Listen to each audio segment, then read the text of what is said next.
রাত। আর 15 জুন 12টার সময় জ্বলেছিল, আর আমি ওখানেই দাঁড়িয়েছিলাম। আর আমার বাড়ি থেকে দেখছি সকাল 4টার সময় দমকল এসছে, আর দুটো দমকল এখান থেকে এখানেও আসতে পারছে না, ওখানে লাগিয়ে, আর 2-4টা টিএমসি চামচারা মানে জ্বালাচ্ছে, মনে হচ্ছে কি জ্বালানো হচ্ছে। এইসব ভুল ভাল বলে এখন কি ওদের প্ল্যান ছিল, কি ছিল ওরাই জানে ভালোভাবে। এখানে কেন জ্বালানো হলো, তারপর এখান থেকে ওখানে কেন পাঠানো হলো।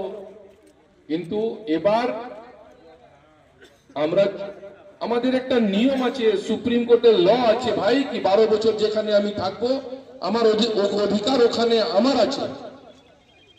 আইন বলে কি যদি আপনি কোনো জায়গায় টেনেন্ট আছেন, 12 বছর যদি কোনো পুরনো টেনেন্ট আছেন, তো আপনার অধিকার আপনার আছে ওখানে। তো আইন আমরা জানতাম, কিন্তু এখানে আমরা ড্রাফটিং করতেও বলতাম, তো এদের মধ্যে লড়াই হতো না। এখন ওরা চাইছে এটা ওটাকে দিয়ে দাও, এটা করে দাও। রাকেশ সিং তো আমি কেন করব ভাই, আমার কি এখানে রাজনীতি করার।